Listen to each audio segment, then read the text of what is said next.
전국도시연구소의 최은영 소장, 어서 오십시오. 네, 안녕하세요. 네. 전국세입자협회 주거생태계조성팀의 윤성로 팀장, 어서 오십시오. 안녕하십니까. 네. 윤성로 팀장, 9.11고시원 화재 현장에 지금 매일 나가고 계시다면서요? 예, 그렇습니다. 어떤 취지로 나가고 계신 건가요? 제가 그 화재 첫날인 그 11월 9일 사건이 일어난 지 10시간이 지난 오후 3시쯤 갔었는데요. 예. 거기 현장에 아무것도 없고 뭐 국화나 그런 것도 없더라고요. 그래서 그게 너무 좀 안타까워서 예. 그래서 거기다 국화꽃을 놨고 그 다음에 거기 곳에 낙엽이 은행나무가 있어서 계속 낙엽이 떨어지고 있는데 예. 그것이 계속 떨어지면서 국화꽃을 다 가리고 그래서 이게 사람들의 무관심을 한 것 같아서 네. 그게 좀 안타까워서 맨날 가고 있습니다. 이제 좀 꽃을 바치는 시민들도 늘어나고 있나요? 예, 그렇습니다. 맨 처음에는 국화꽃이 하나였는데 이게 2개가 되고 지금은 거의 한 70개 이상 되고 있습니다. 예. 그 현장 가보시니까 그곳이 어떤 곳이었습니까? 그 현장은 제일 종로 3가 제일 한 가운데였고 서울의 제일 중심부였고 사람들도 엄청나게 많이 지나다니는 곳이었고 그 골목이 소방 골목이었습니다. 예. 소방 골목이었고 그리고 거기 근처에 일용직 노동자 인력 시장도 많고 가난한 사람들이 도시 빈민들이 교통비 아끼고 그리고 밥값을 무료급식소도 많아서 밥값을 아낄 수 있는 최적의 장소인 곳이죠. 한 분이 생활하는 공간이 몇 평쯤 되는 거예요? 거의 한 평에서 1.2평 정도 되는 거라 3.3제곱미터 정도라고 생각하시면 될 것 같습니다. 한 평? 예. 교도소 독방이 어느 정도 됩니까? 거의 그 정도 되죠. 네. 그거보다 더 좁을 것 같아요, 사실. 어찌 보면. 네.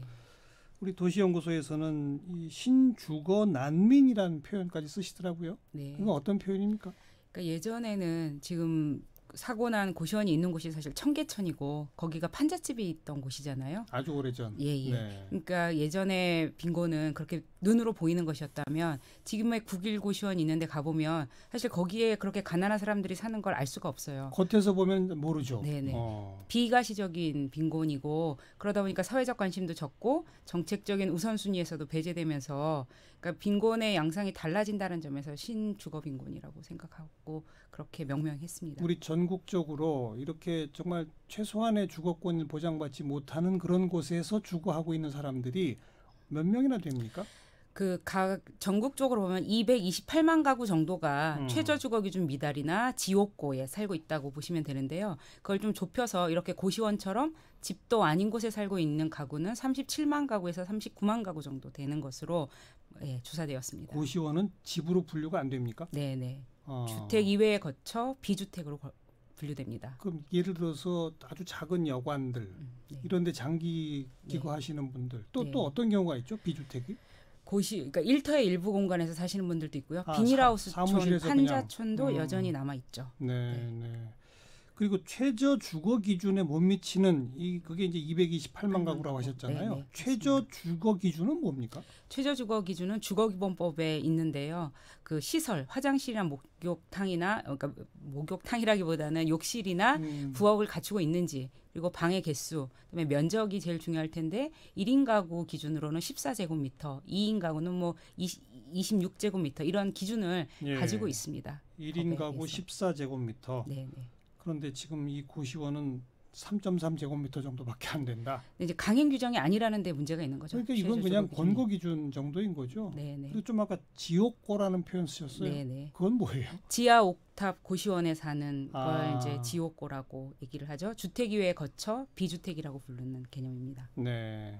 윤성로 팀장도 그런 지옥고에 사셨다면서요? 예, 그 반지하 옥탑방 고시원을 다 경험했는데요. 대학교 때 왕복 5시간 거리 통학이 좀 어려워서 서울 성동 횡단동 학교 앞 저렴한 고시원에 잠깐 머물렀는데 10여일을 머물다가 닭장 케이지 같이 옴짝달싹 못하고 옆 사람 기침 소리가 다 들리고 마주치는 사람과 인차조차 없어가지고 그것이 힘들어서 전 친구네 자취방에 머물다 반지하 그때는 보증금 100만 원에 17만 원에 머물렀는데요. 이 반지하는 겨울에도 습기가 많이 차가지고 염화칼슘을 20kg 한 포대를 사가지고 습기를 제거하고 음침하게 살았습니다. 이게 더 이상 안 되겠어가지고 옥탑방에 갔는데 예. 거기는 보증금 200에 20만 원이었는데 한 12제곱미터 한 4평 정도 됐습니다. 그래서 혼자 살기는 그래서 학교 친구랑 같이 잤고요. 근데 결국 거기도 재개발로 저는 강제 철거를 당했죠. 일명 뭐 난민이죠. 예. 지금은 어디 사세요?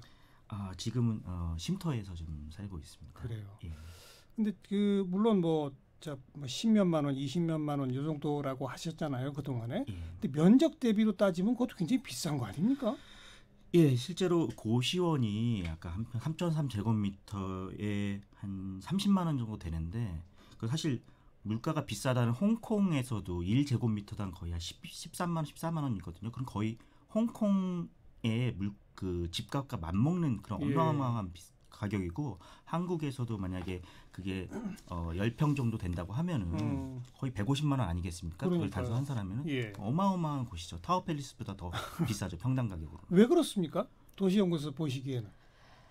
그게 우리나라는 지금 민간 임대 시장에 대해서 규제가 아무것도 없잖아요. 없죠. 사실은 그 시민들의 주거에 관해서 국가가 굉장히 많은 부분을 방치하고 있어요. 그러니까 임대인들 맘대로 집값을 올리게 하고 그다음에 그 집이 어떤 품질을 가진 집인지에 관해서 전혀 규제가 없다 보니까 너무 그 세입자가 아닌 임대인 위주의 주택 시장, 임대 시장이 되면서 이렇게 가난한 사람들의 문제가 발생하고 있고 사실은 집값이 너무 비싼 거죠. 소득에 비해서 너무 비싸다 보니까 그게 결국 계속 내려가다 보면 이렇게 가장 가난한 분들이 가장 고통을 받는 그런 상황이 되고 있습니다. 그러면서 이렇게 뭐 최소 기준도 안 되고 뭐 이런저런 시설도 없고 하다 보면 화재나 이런 것들에 대한 대비, 안전 점검 이런 데서도 사각지대인 겁니까? 네, 그렇죠. 지금 사실 고시원에서 이제 화재의 원인이 아마 난방기구를 쓰시다가 거기서 불이 난 것으로 잠정적으로 그렇게 되어 있는데 그렇습니다. 생각해 보면 지금 아직 겨울 한겨울이 되지도 않았거든요.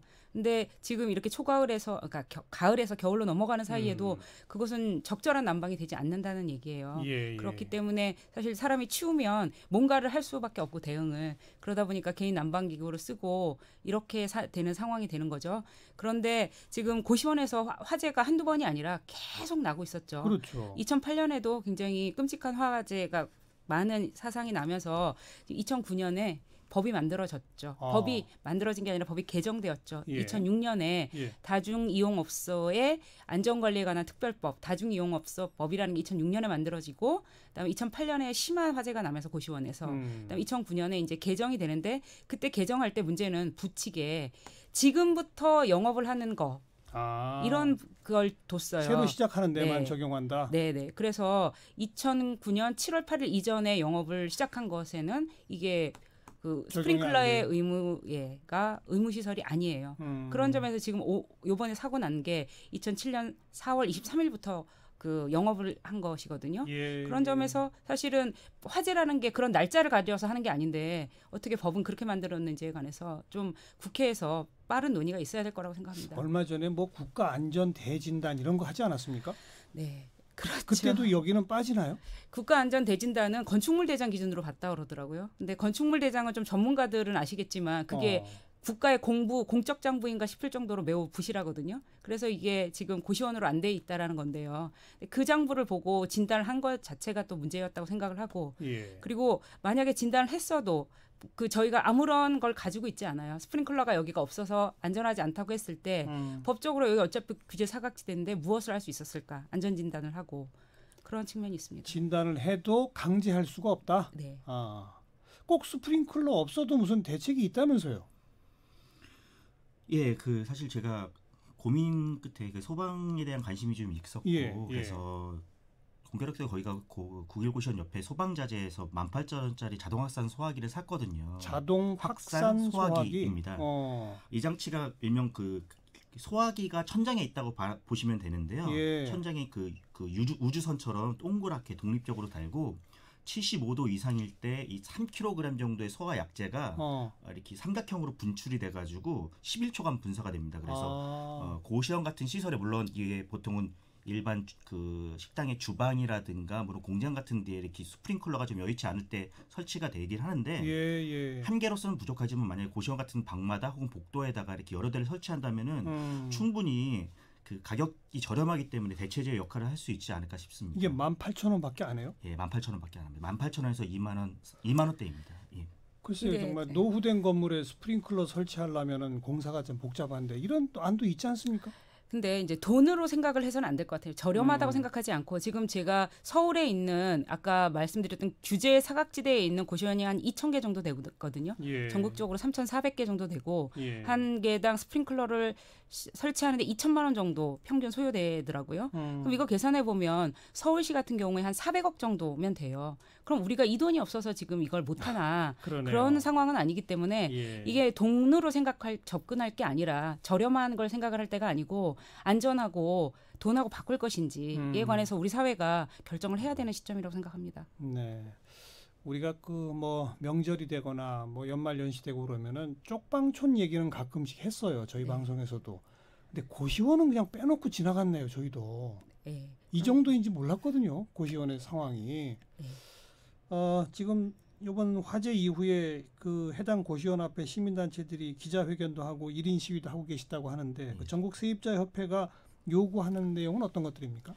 예, 그 고시원들이 엄청나게 비싼 임대료를 내고 있는데 예. 그 임대료 이하로도 양질의 주택에서 거주할 수 있도록 정부에서 다양한 공공임대주택 공급 그리고 비영리 사회주택 지원 그리고 주거급여를 현실화해가지고 중위소득까지 주택 수당을 좀 신설하고 2년마다 그 세입자들이 쫓겨나는 임대차 기간을 원하는 만큼 거주할 수 있도록 지속적인 거주권을 보장하는데 오늘 뉴스에도 나왔다시피 사실 대한민국 사람 44%는 무주택자고 서울에서는 50.8% 정도가 무주택자더라고요. 그렇죠. 이 분들에 대해서 원하는 만큼 거주할 수 있도록 하고 이분들이 세입자들의 권리 그리고 물가나 임금 상승률 등 객관적 자료에 근거한 지금 임대료 같은 게 급격하게 안 올라서 임대료 상한제 같은 걸 요구하고 있습니다. 네.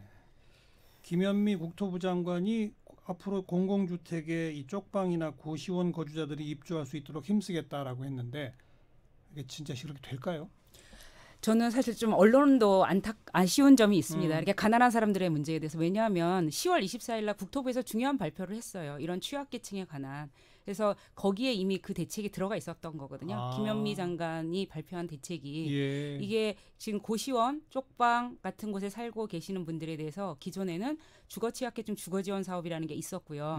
좀 유명무실한 측면은 물론 있었습니다. 그런데 이것을 국토부에서 그 주거 사다리 지원 사업으로 확대 개편하면서 지금 제도를 개선해서 확대한다고 얘기를 하고 있거든요. 그러니까 우리가 이제 정책 수단이 전혀 없는 게 아니기 때문에 그리고 이게 지금 매입임대나 전세임대처럼 좀 상대적으로 저렴한 공공임대주택이고 지금 문재인 정부에서 공공임대주택을 공급하기로 약속한 게 65만 호고 아까 말씀드렸던 것처럼 그 비주택은 37만 가구니까 사실 의지만 있으면 이 문제는 많이 해결할 수 있다고 봐요. 그래서 정책에 기댈 곳이 전혀 없는 게 아니기 때문에 지금 일단 읍면동 사무소에 너무 주거로 인해서 고통을 받고 계시는 분들은 좀 찾아가 보시는 것도 필요하다고 생각합니다.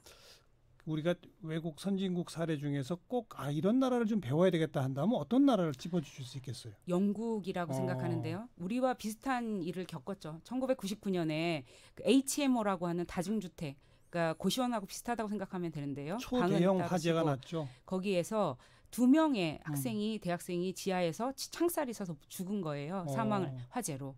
그래서 그 이후에 영국에서는 5명 이상 이렇게 우리나라 고시원처럼 고시원이 5명 이상 되면 라이센스가 없으면 운영할 수 없게 그렇게 법을 만들었고요. 그다음에 이게 규정이 계속 강화돼서 그 규정을 제대로 안 지키면 화재 등에 관해서 벌금이 언리미티드예요. 그러니까 제한이 없이 벌금을 부과하는 그런 식의 강한 규제를 펴고 있거든요. 그래서 이렇게 사고가 가난한 사람들의 주거지에서 반복적으로 사망 사고가 나는 일은 없도록 좀 그러한 규제가 필요할 것이라고 생각합니다. 네, 규제도 규제고 무엇보다도 공공주택을 더 많이 지어서 공급하는 것 그게 우선도 돼야 되겠죠. 네, 그렇죠. 공공주택 지금 뭐 맨날 각 정권마다 공약은 내걸고는 있는데 어디 윤 팀장님 보시기에 어때요? 제대로 진행이 됩니까? 일단은 수가 5% 정도로 공공임대주택이 너무 적고 그 공공임대주택의 정보도 너무 복잡하고 너무 다양합니다. 그래서 이거를 제대로 알 수 있는 정보도 부족하고 수도 적고 그러니까 결과적으로는 이거에 대해서 민간 시장인 고시원이라든가 아니면은 이런 그 다중 같이 함께 사는 그런 프로그램이 많아지는 것 같습니다. 그래서 서울 시내에서는 실제로 그 혼자서 안 살고 2명, 3명이서 하우스메이트, 룸메이트로 같이 사는 사람들이 상당히 많거든요. 네. 이런 분들을 생각한다 그러면은 정부가 이제는 특단의 대책, 이게 돈이 먼저가 아닌 그 사람의 살 것이 먼저인 부동산 대책이 좀 필요하다고 생각합니다. 그 어떤 분은 이런 아이디어도 내시더라고요. 우리 국민연금 지금 이제 적립된 액수가 어마어마하지 않습니까? 근데 뭐 몇 년 지나면 고갈된다 그래서 걱정들은 있습니다만 국민연금 수익 사업으로 뭐 주식 투자도 하고 뭐도 하고 그러는데 국유지나 공영지 같은 데다가 국민연금이 과감하게 투자해서 공공임대주택을 짓고 장기적으로 임대료를 받는 거예요.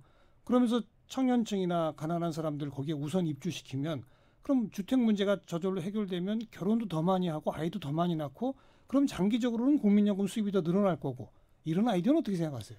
근데 기본적으로 공공임대주택, 그러니까 주택도시기금이라는 걸 가지고 있고요. 굉장히 큰 규모의 그리고 재정이 있고 해서 그런 것들이 우선적으로 검토돼야 되는 거지. 연금은 나중에 생각할 부분이라고 생각합니다. 그리고 그 그 팀장님이 말씀하신 것과 관련해서 하나 공공임대주택 정책과 관련해서 첨언할 게 하나가 있는데요. 그 지금까지 가난한 분들이 공공임대주택에 장애가 됐던 게 들어가는데 장애가 됐던 것 중에 하나가 보증금이에요. 400만 원에서 500만 원 정도의 보증금인데 맞아요. 10월 24일 날 그 국토부에서 발표한 정책에는 보증금이 없는 공공임대주택이 생겼거든요. 그러니까 그 부분에 관해서 이제 정책이 굉장히 변화하고 있으니까 그분들을 대상 되시는 분들은 좀 알아보시는 게 필요할 것 같습니다. 알겠습니다. 자, 이 두 가지 방향입니다. 우선 당장 고시원이니 뭐니 뭐 옥탑방이니 다 없앨 수 없다면 최소한의 안전장치는 갖추도록 하는 그런 규제, 이건 강화될 필요가 있고 장기적으로는 공공임대주택의 대폭 확충, 우리가 좀 해나가야 할 과제인 것 같습니다. 시사잡기 기획특집 우리를 공격하는 것들 오늘 8번째 시간 주거권이 생존권이다 짚어봤습니다. 한국도시연구소 최은영 소장, 전국세입자협회 주거생태계 조성팀의 윤성로 팀장 두 분 수고하셨습니다. 네, 감사합니다. 고맙습니다.